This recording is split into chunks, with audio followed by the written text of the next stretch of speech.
रामायण।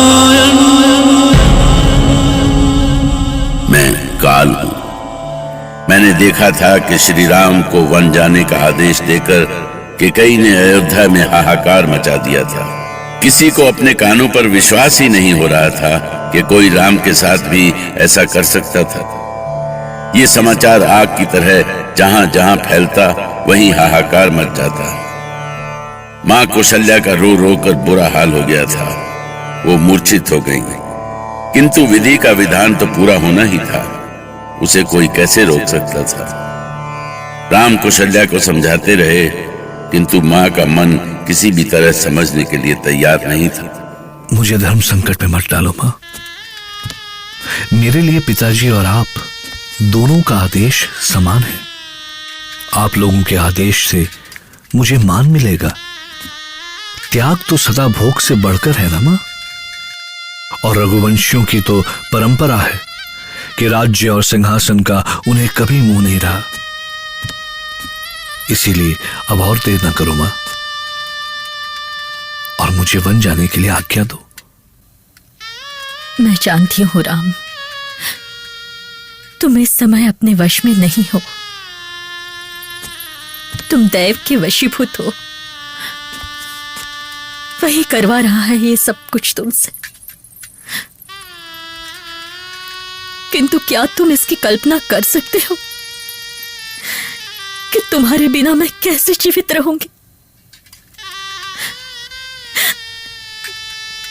जो मां अपने बेटे का मुख देखकर सोती और जागती थी, वो इस राजमहल में अपने बेटे को 14 साल तक नहीं देखेगी तो जीवित कैसे रहेगी? तेरी मां इस विशाल महल की गलियारों में तेरा नाम ले लेकर भटकती रहेगी राम। नहीं मां, नहीं। मैं आपकी पीड़ा समझता हूं मां, पर ये समय भावुक होने का नहीं है। और आप तो एक मां के अलावा अयोध्या की महारानी भी है मां। और एक महारानी को राजकीय निर्णय के लिए कभी कभी कठोर भी होना पड़ता है। अब मुझे उपदेश मत दो राम। ठीक है, यदि तुम मेरे आदेश का पालन नहीं कर सकते तो मुझे मेरे निर्णय से रोक भी नहीं सकते। आप किस निर्णय की बात कर रही हैं मां?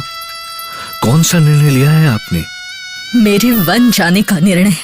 मां, हाँ, यदि तुम मेरी बात नहीं मानते हो तो मैं भी अयोध्या छोड़ दूंगी और तुम्हारे साथ वन चलूंगी मैं। मां, आप ये क्या कह रही हैं मां?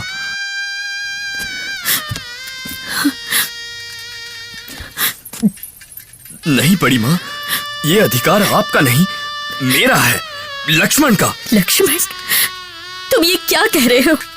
मैं उचित कह रहा हूं बड़ी मां। अब तक भैया के साथ मैं छाया की तरह रहा हूं, तो अब वन जाने का भी अधिकार मेरा ही है। इसीलिए भैया के साथ वन में आप नहीं, मैं जाऊंगा। लक्ष्मण। हाँ बड़ी मां, इस समय अयोध्या नरेश और अयोध्या दोनों को आपकी आवश्यकता है।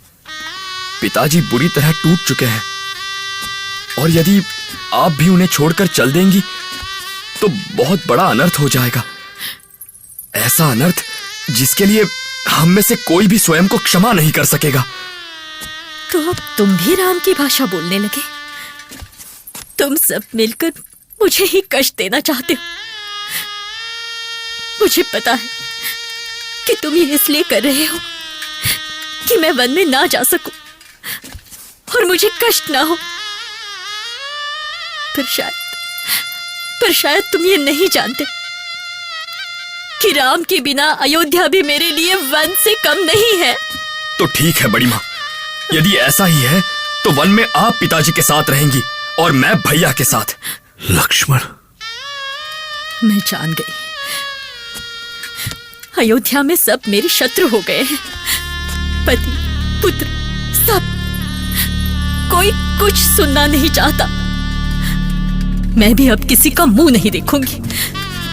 स्वयं को अपने महल में बंद कर लूंगी। मैं बंद कर लूंगी स्वयं को। मां, हे प्रभु, श्री राम के सामने ये कैसा संकट आ खड़ा हुआ था। सभी उनके साथ वन जाना चाहते थे। श्री राम समझ नहीं पा रहे थे वो किसको रोकें और कैसे रोकें, क्योंकि केवल महल में ही नहीं, अयोध्या के घर घर में राम के साथ निकलने की तैयारी शुरू हो गई थी। प्रजा अपने घर द्वार छोड़कर राम के साथ चलने के लिए महल के बाहर जुट चुकी थी। कैसा अद्भुत प्रेम था सबके मन में श्री राम के लिए, पर सारी अयोध्या को साथ लेकर कैसे जा सकते थे राम?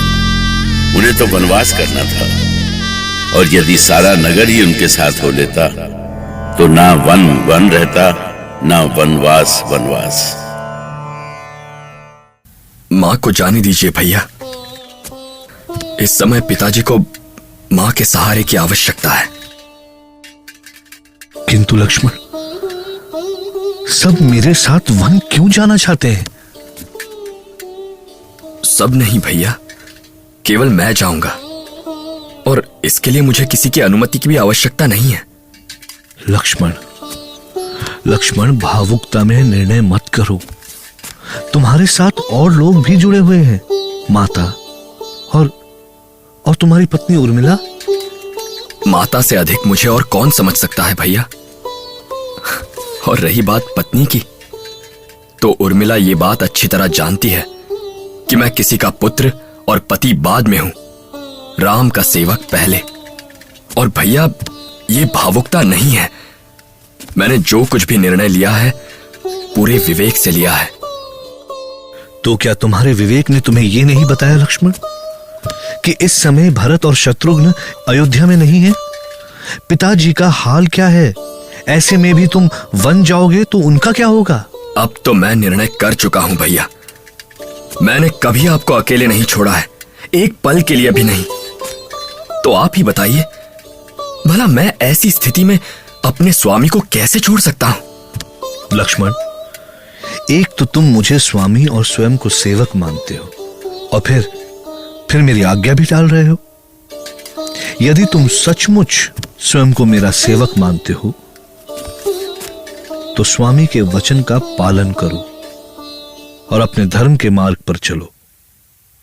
भैया, मैं तो ये जानता हूं कि जहां आप हैं वहां धर्म है।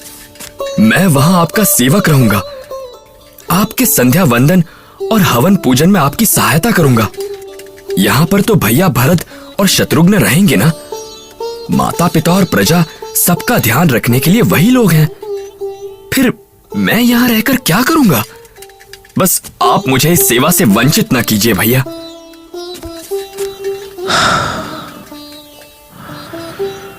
लक्ष्मण,